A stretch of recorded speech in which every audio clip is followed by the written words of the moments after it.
এত সুন্দর করে কথা বলতে আমি এর আগে কাউকেই শুনিনি। পরিমণির হাজতকাণ্ড আবার আলোচনায়। 5 বছর আগে 2021 সালের 4 আগস্ট এক প্রকার রমরমা অভিযানে র্যাবের পুরো ব্যাটালিয়ন দিয়ে চিত্রনায়িকা পরিমণির বাসায় পরিচালিত হয়েছিল কয়েক বোতল মদ উদ্ধারের কাজ। শুধু তাই নয়, মাদক সেবন সহ বিভিন্ন অভিযোগ তুলে বিশাল আয়োজন করে তাকে আটক করে 20 দিন হাজতবাস করানো হয়। এত বছর পর এসে জানা গেল সেই ঘটনা একেবারেই অযৌক্তিক।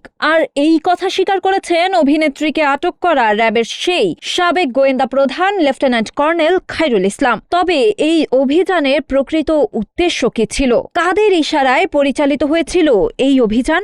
একজন এক এক রকমের পোশাকে সিভিল ড্রেস। আমি যদি জানতে চাই, আমি যখন বললাম তখন বলে দরজা খুলেন, তারপর বুঝাইতেছি। কয়দিন হলো একটি সাক্ষাৎকার ভিডিও বেশ নজরে পড়ছে, যেখানে মাদক কাণ্ডে পরিমণিকে আটক নিয়ে প্রথমবারের মতো মুখ খুলেছেন সাবেক গোয়েন্দা প্রধান লেফটেন্যান্ট কর্নেল খায়রুল ইসলাম। সাক্ষাৎকারে কিভাবে অভিনেত্রীকে আটক করা হয় সেই ঘটনা বিস্তারিত বলেন তিনি। সবশেষ বলেন, সাধারণ মানুষ যেমন জানেন না, তেমনি তিনি নিজেও জানেন না ঠিক কি কারণে পরিমণিকে আটকের নির্দেশ দেওয়া হয়েছিল। অভিনেত্রীর বিরুদ্ধে অভিযোগ কি বা মামলা করা হয়েছে কিনা এমন প্রশ্ন বারবার করা সত্ত্বেও তাকে শুধুই বলা হয়েছিল পরিমণি বাসায় মদ খায় এবং উপরমহলের কাউকে ব্ল্যাকমেইল করেন। ঠিক আছে, যখন আপনার বলতে ইচ্ছা করবে তখন বলবেন। এ নিয়ে সে সময় পরিমণি বারবার বলেছিলেন বনানীর বাসা থেকে তাকে সম্পূর্ণ বেআইনিভাবে এবং বিশেষ মহলের স্বার্থে গ্রেপ্তার করা হয়েছিল, যে কারণে তার ব্যক্তিগত, সামাজিক ও পেশাগত জীবন মারাত্মকভাবে ক্ষতিগ্রস্ত হয়েছে। এত বছর পর এসে জানা গেল পরিমণি সত্যই বলেছিলেন। এ নিয়ে সম্প্রতি একটি ফেসবুক পোস্টও শেয়ার করেছেন তিনি।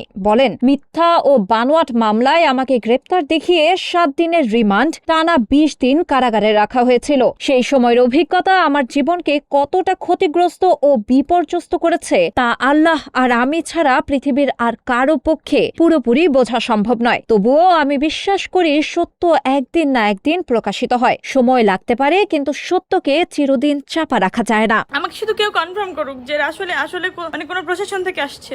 বলতেছে র‍্যাব থেকে আসছে। তুমি কিভাবে বুঝবা র‍্যাব থেকে আসছে? মুখ দিয়ে বলছে। প্রথম কি বলছিল? খুলেন তারপর বুঝাইতেছি। মানে একটা মানুষের ড্রেস কিচ্ছু নাই, এভাবে সে হামলা দিবে?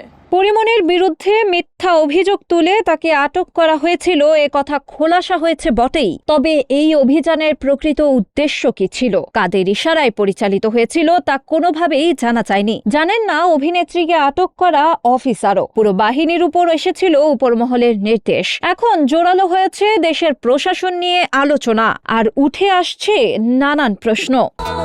শিলা ইসলাম, গ্রিন টিভি ডিজিটাল।